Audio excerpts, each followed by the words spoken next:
we are trying to find out what is the ballistic constant of the ballistic galvanometer. This is the HMS coil. Here you can choose your number of turns. This is in fact a coil wound over a brass cylindrical vessel. So these leads will select you the number of turns which you want to include for this coil.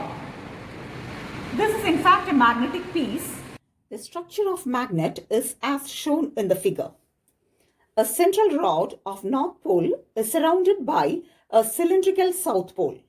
So there will be radial field, magnetic field existing in the gap between this north pole and the cylindrical south pole. So when you release this coil will pass over the magnetic field, thereby cutting the flux, and it will induce an EMF. This EMF will make a current flow through the BG circuit and it will produce a kick in the scale reading. So I will just release this to have a look. So when this coil is dropped into this magnetic field, it will induce an EMF by the process of cutting of flux. The experimental setup consists of the ballistic galvanometer, the HMS and the resistance box in a series. The EMF induced due to cutting of flux will be equal to rate of change of flux.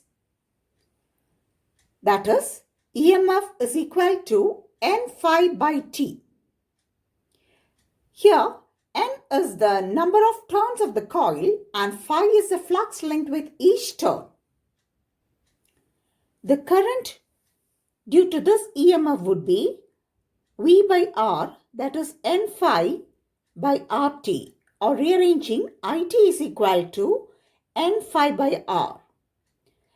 We know that IT is nothing but the charge. So charge Q is equal to N phi by R.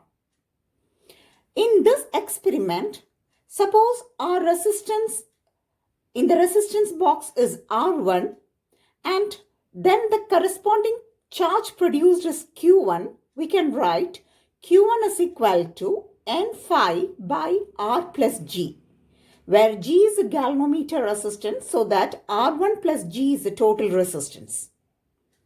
We can also write this charge Q1, if it produces a kick theta 1, then Q1 is equal to K theta 1, where K is a ballistic constant, or in other words, it is a charge required to produce unit deflection. So equating these two, K theta 1 is equal to N phi by R1 plus G. Rearranging gives R1 plus G is equal to N phi by K theta 1. Now suppose we repeat the experiment with a resistance R2 in the resistance box and you get a deflection theta 2, then R2 plus G is equal to N phi by K theta 2.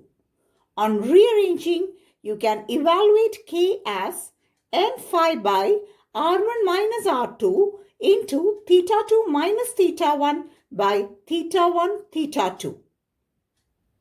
Now measuring the theta value or the displacement on the scale, you can apply the damping effect also. So the correct reading would be first reading into first reading by second reading to the same side, the whole raised to 1 by 4. Coming to the experimental part, this is the ballistic galvanometer. This is the scale and lamp arrangement for the ballistic galvanometer. This is our experimental circuit.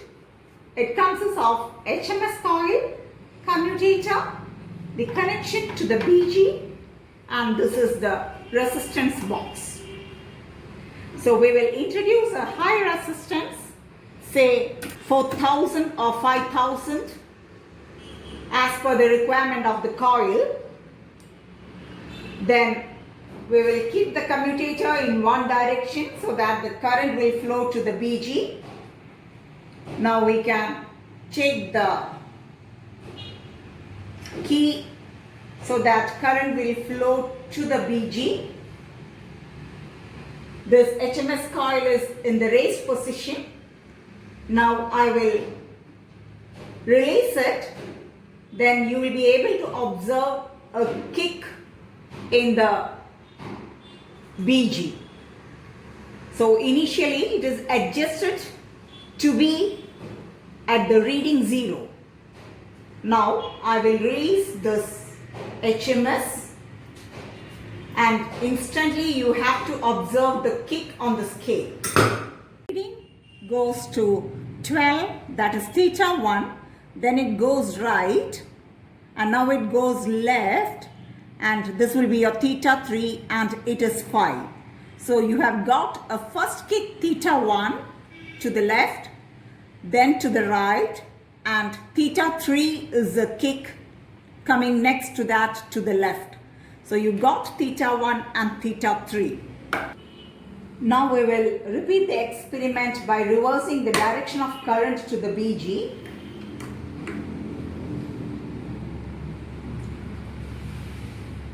Now again we will load the HMS.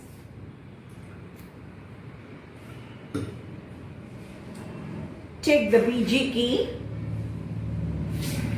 and release the HMS so that you will get a kick to the right side this time. You will note theta 1 and theta 3. Releasing the HMS, the kick has gone up to 12, first kick theta 1,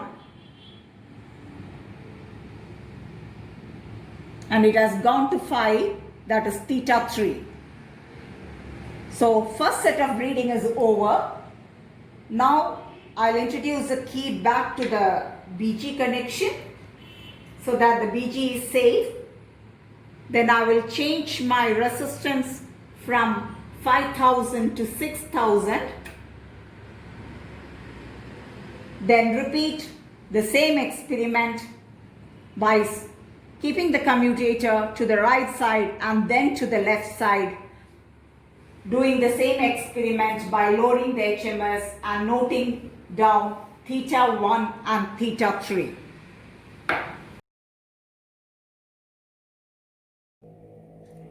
In tabular column 1, for a particular value of resistance R, enter the theta 1 and theta 3 to the same side and evaluate the corrected theta for the left side.